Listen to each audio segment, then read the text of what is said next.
നമസ്കാരം. ഇതൊരു സീനിയർ പട്ടാളക്കാരൻ്റെ കഥ. എൻ്റെ ഒരു ഗുരുവാണ് അയാൾ.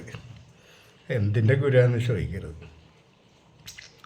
ഞങ്ങൾ തമ്മിലെല്ലാം ഷെയർ ചെയ്യും, ഒപ്പം കുടിക്കും, അങ്ങനെയൊക്കെ എന്തും പറയാനുള്ള ഒരു വിശ്വാസം ഞങ്ങൾക്ക് പരസ്പരമുണ്ട്.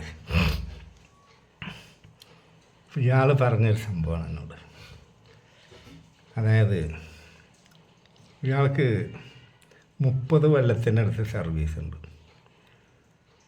പക്ഷേ ഇയാൾ ഫാമിലിനെ കൊണ്ടുപോയിട്ടില്ല. കാരണം ഇവിടെ വയസ്സായ മാതാപിതാക്കളുണ്ടായിരുന്നു, മക്കൾ ഇവിടെ പഠിക്കുന്നത്. അപ്പോൾ അവിടെ ക്വാർട്ടേഴ്സിൽ ഇവരെ കൊണ്ടുപോയി താമസിപ്പിച്ച് കേന്ദ്രീയ വിദ്യാലയത്തിൽ പഠിപ്പിച്ച് അങ്ങനെ ഇന്ത്യ കറങ്ങാനൊന്നും അയാളുടെ ഭാര്യക്ക് ചാൻസ് കിട്ടിയിട്ടില്ല. അവർ അടങ്ങി ഒതുങ്ങി ജീവിക്കണ ഒരാളാണ്. അവർക്ക് അങ്ങനെ താല്പര്യമില്ല. ഇയാളെന്ത് പറയണ് അതവരനുസരിക്കണം. പിന്നെ പട്ടാളക്കാരുടെ ലൈഫ് അറിയാമല്ലോ, 2 മാസം ലീവിന് വരും. ഇപ്പം ഇടയ്ക്കിടയ്ക്ക് വരാം, വിമാനത്തിലൊക്കെ കയറി വന്ന് പോവാം. പണ്ട് അങ്ങനെയല്ല. ഫീൽഡിലൊക്കെ ആണെങ്കിൽ ഇവിടെ എത്താൻ തന്നെ ഈ 2 മാസം ലീവിൽ ട്രെയിനിൽ തന്നെ കുറേ ദിവസം പോവും. പിന്നെ ഇവിടെ വന്നാലൊന്നും ഫാമിലി ലൈഫ് പരിപാടിയൊക്കെ മതി വരുവോളൊന്നും എടുക്കാൻ പറ്റില്ല. ഈ 2 മാസത്തിനിടക്ക് ഈ പെണ്ണുങ്ങൾക്ക് പീരിയഡ്സ് വരും, അതിൻ്റെ ഒഴിവ്. എങ്ങനെ നോക്കിയാലും ലൈഫ് മൊത്തത്തിൽ ഈ സെക്ഷൽ കാര്യത്തിന് സാറ്റിസ്ഫൈഡ് അല്ല. അങ്ങനെ ഇയാൾ സർവീസൊക്കെ കഴിഞ്ഞ് വന്നു. ഇയാളുടെ ഭാര്യ ഒരു അസുഖമില്ലാത്ത സ്ത്രീയായിരുന്നു. അവർ മരണപ്പെട്ടു. അത് ഇയാൾക്ക് ഭയങ്കര ഷോക്കായി. ഷോക്ക് എന്ന് പറഞ്ഞാൽ അവർ തമ്മിൽ അത്ര സ്നേഹമായിരുന്നു. അത് ഇയാളെന്ത് പറഞ്ഞാൽ അതേ കേൾക്കുള്ളൂ. പിന്നെ മക്കളെയൊക്കെ നല്ല നിലയിലാണ്. മക്കളുടെ കാര്യം പറഞ്ഞപ്പോഴാണ്, ഒരു മോൻ ഗൾഫിൽ നല്ല ജോലിയാണ്, എല്ലാവരും നല്ലോണം പഠിപ്പിച്ച്. പിന്നെ ഒരു മോളുണ്ട്, അവളെ കെട്ടിച്ച് അവൾ ഒരു ഡോക്ടറെ കല്യാണം കഴിച്ചത്. ഇയാളെല്ലാവരും സെറ്റാക്കി, പക്ഷെ ഇയാൾ സെറ്റായില്ല.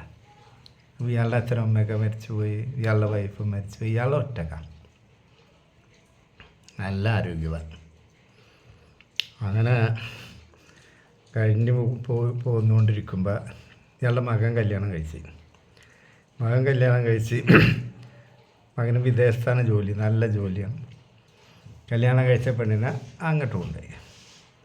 അവർ അവിടെ സുഖമായിട്ട് ജീവിക്കണം. ഈ വൈഫിൻ്റെ വീട്ടിൽ, മോളെ കെട്ടിച്ച വീട്ടിൽ ഈ പെണ്ണ് കൂടാതെ വേറൊരു പെണ്ണും കൂടിയുണ്ട്. അതിൻ്റെ കല്യാണം കഴിഞ്ഞതാണ്. എല്ലാവരും സെറ്റാണ്. അപ്പോൾ ഈ വിദേശത്ത് ഇയാളുടെ മരുമോള് ഗർഭിണിയായിരുന്നു. പ്രസവിക്കാനായപ്പോൾ അവളുടെ വീട്ടിലേക്ക് കൊണ്ടുവന്ന് കഴിഞ്ഞപ്പോൾ ഇവരുടെ വീടിൻ്റെ അവിടെ നിന്ന്, ഈ പെണ്ണിൻ്റെ വീടിൻ്റെ അടുത്തുള്ള നഗരത്തിലാണ് അഡ്മിറ്റ് പ്രസവത്തിന്. ഇയാളുടെ വീട് കുറച്ച് ദൂരെ. അപ്പോൾ ഇയാളിപ്പോൾ ചെന്നാൽ ഭയങ്കര റെസ്പെക്റ്റാണ്. ഏത് ഈ അമ്മായിയമ്മയ്ക്ക്, അവർ വിധവയാണ്, എല്ലാവർക്കും റെസ്പെക്റ്റാണ്. കാരണം ഇയാൾ ഒരു പട്ടാള ചിട്ടുണ്ട്, എല്ലാത്തിനും ഒരു, അതായത് നല്ല പട്ടാളക്കാരെ കണ്ടാലറിയാം. അവരുടെ പെരുമാറ്റവും അവരുടെ ഡിസിപ്ലിനും അവരുടെ മര്യാദയാണ്, അതൊക്കെ വേറൊരു ലെവലാണ്. വെറുതെ ഇരിക്കില്ല, എന്തെങ്കിലും പണികളെടുക്കും. വീട്ടിലായാലും ഒരാളെ സഹായിക്കും, ഒരാൾ വീണ് കിടക്കണണ്ട ഓടിപ്പോയി എടുത്ത് പൊന്തിക്കും. അസുഖം പിടിച്ച് വല്ല തലകറങ്ങി വീഴും. പട്ടാളക്കാരുണ്ടെങ്കിൽ അവരാവും ആദ്യം എടുക്കുക.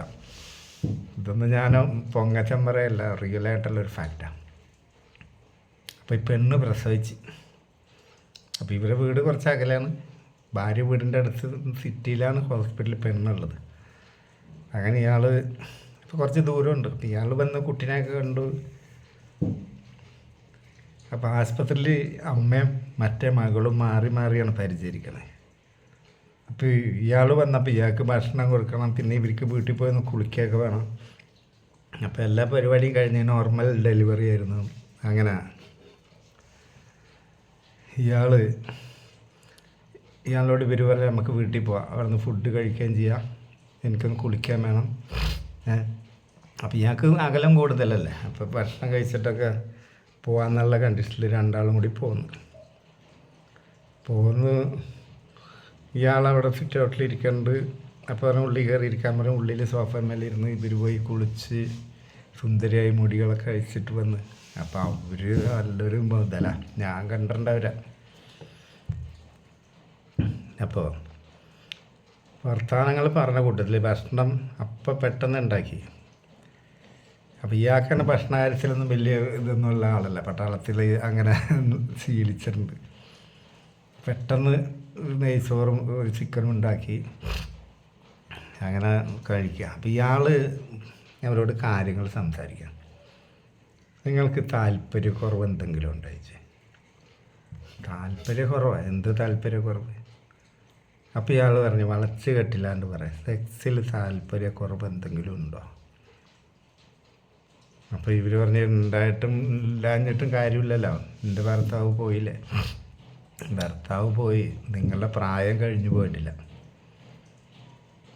എനിക്കൊരു സാധനം വെറുതെ കളയണ വേസ്റ്റാക്കണ ഇഷ്ടമില്ലാത്ത ഒരാളാണ്. ഇപ്പം ഞാനൊരു വേസ്റ്റാണ്. എൻ്റെ നല്ല പ്രായമൊക്കെ അതിർത്തിയിൽ അവിടെ ഇവിടെയൊക്കെ ഞാൻ ജീവിച്ച് കാലങ്ങൾ കഴിഞ്ഞു പോയി. ഞാൻ അവിടുന്ന് പിരിഞ്ഞു വന്നപ്പോൾ ഭാര്യ എന്നെ വിട്ടുപോയി.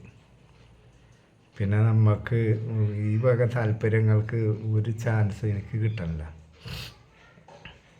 നിങ്ങൾക്കിപ്പോൾ താല്പര്യം അത് ചെയ്യേണ്ട പ്രായം, നിങ്ങളും ജീവിതം ഇങ്ങനെ ഇതാക്കുക.